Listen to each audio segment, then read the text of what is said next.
Hi Quinn, this is Vivian. I wanted to discuss your discharge paperwork with you. Is that okay? Yep. Okay, so previously we have discussed the condition that you have, and that is congestive heart failure.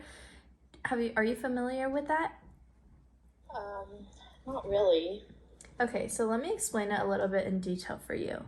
So congestive heart failure is when the heart, which is the muscle that pumps oxygen-rich blood into your body, is not able to pump as well as it needs to. Blood and fluid can back up into your lungs, which is known as congestive heart failure. These problems can lead to symptoms of congestive heart failure. Is that clear with you? Yeah. Okay, so I wanted to also discuss your medications that you have been newly prescribed. You have two prescribed medications, which are Lasix and lisinopril. So you will be going home with Lasix and lisinopril. Have you heard of those before? Are you familiar with them at all? I don't think so. Okay, so Lasix is a medication that you have previously taken before. Your previous dosage was 20 milligrams, but your prescriber has actually changed it to 40 milligrams. Lasix is generic for furosemide. That might sound a little more familiar to you. This medication is known as a diuretic pill, which is also known as a quote-unquote water pill. This is used to treat heart failure, like in your case. It also treats high blood pressure and any fluid buildup in your body. Does that make sense to you? Yeah. Okay, so I wanted to discuss some side effects that could occur. Since Lasix is a water pill, it's the purpose of this medication is to get rid of the fluid in your body. So essentially, a lot of the time, people come across common side effects of peeing more than usual, feeling thirsty, that you can also have dry mouth and headaches. And some urgent side effects can be if your lips or your mouth and your throat are getting super swollen, or if you're breathing too fast. And in these cases, we urgently want you to go into the emergency department to get any help that you need. So I wanted to ask you, do you mind going over some of the information that I just previously went over with you regarding Lasix? Yeah, so it's a diuretic that will basically help pull water out of me because I have CHF and it'll just help me pee it out, basically.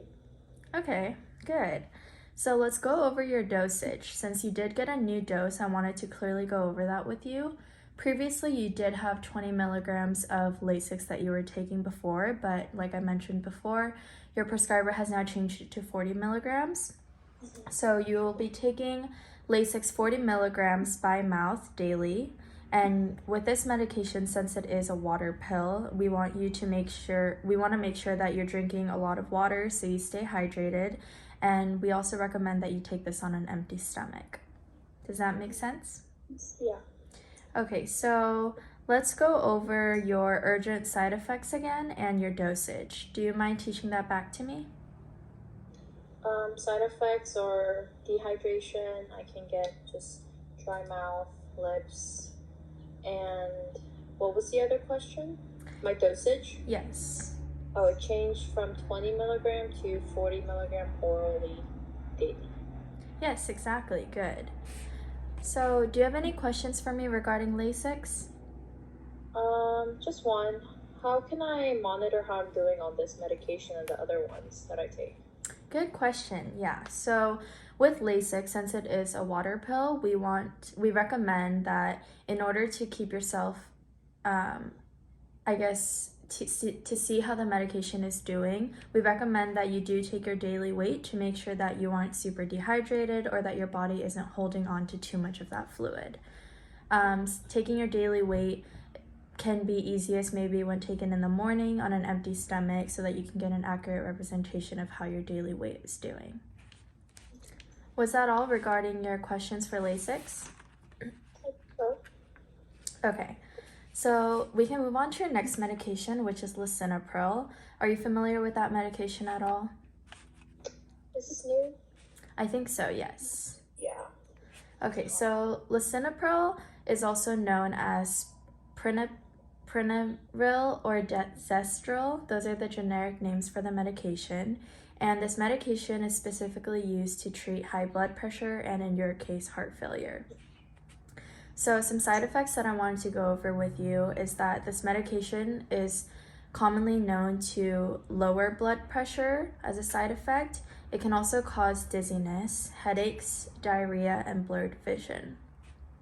And some urgent side effects that we want you to be aware of is if you're having any trouble breathing or any swelling on your hands, face, or throat, we want you to get help right away into the emergency department. And now I want to go over your dosing with you. So since this is a new medication, you previously haven't taken this medication before, so you're going to be starting off with 10 milligrams by mouth daily. This medication can be taken with or without any food, and you should swallow this medication whole with a glass of water.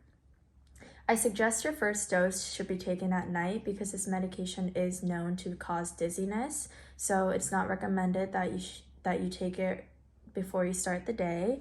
And do not take this medication with any alcohol because it can cause a sudden drop in your blood pressure, which is also known as hypotension. Now, since I did go over all this information with lisinopril, I know it was a lot, so do you mind going over the side effects for me? Yeah. For lisinopril, it's an ACE inhibitor, just blocks whatever that tightens my blood vessel, which brings my blood pressure down. And I guess the main side effect that I should look for is trouble breathing, like swelling up of my trachea. Okay, and do you mind teaching me back the information I said regarding medication administration? So how you should take this medication and when your first dose should be taken. Yeah, so since it causes dizziness, I shouldn't take it in the morning. So it's recommended I take it at night. Yes, correct. And orally. Yes, correct. And do you have any questions for me regarding lisinopril? Just one. Will lisinopril interact with any other medication or food? Yes, so lisinopril actually is a medication where we want to recommend you to avoid eating high amounts of potassium. And in order to safely make sure that you're taking these medications correctly, we want you to follow the instructions as labeled on the medication bottle. And we want you to store these medications safely. And make sure to take the full prescribed dose and do not share or mix up your medications. And if you have any other questions, you can always call the doctor's office. Okay, so let's go over some of the other questions that you have for me. I think one of them was regarding alcohol and sodium intake. Yeah, so why is restricting sodium and alcohol intake important for me? So congestive heart failure is actually like your heart isn't beating as well as it's supposed to. And so with sodium, high amounts of salt cause your body to hold onto that water. This makes your heart work harder than it has to because there's more fluid for your heart to pump. I suggest limiting amounts of canned food, processed foods, and a lot of packaged foods since they are known to have high amounts of sodium, and make sure to not add too much salt into your daily meals. As for alcohol, this is a really good question as well. Alcohol, so high consumptions of alcohol may harm the heart. Women are recommended to not have more than 1 drink per day, and men no more than 2 drinks per day because alcohol does harm the heart, which is severely dangerous for your condition, heart failure. Does that explain it correctly? Yeah. Okay, and do you have any other questions for me? I have some disease-related question. Mm-hmm. So the doc said I had reduced ejection fraction. Can you just explain that further for me? Yes, of course. So low ejection fraction is in your heart, you have your left ventricle. So the left ventricle is basically losing its ability to contract like normal. Since your heart is a muscle, it's going to constantly pump up and down. And so the heart cannot pump with enough force to push enough blood to your body to circulate. And when this happens, the heart is pumping less or equal to 40% ejection fraction, which is basically what the doctor was trying to explain to you. I see. It sounds like my condition can't be cured. It's just, I guess, kind of monitored. So if it can't be cured, why bother to treat it? Like, why am I on all this medications and follow-ups and all that? That's a really good question. So, yes, unfortunately, heart failure is not a condition that is curable.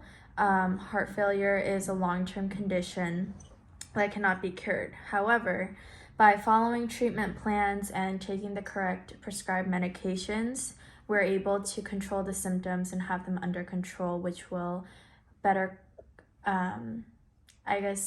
which will better the quality of life for you. Yeah, that makes sense. Okay, and did you have any other questions for me? I don't think so. Thank you. Yes, thank you. I'm glad that we were able to go over your discharge paper. If you have any questions at all, please don't forget to call the doctor's office or call the pharmacy regarding your medications. And please remember to pick up your medications at the given CVS location that was provided in Los Angeles. Okay. Okay, thank you so much and have a great day.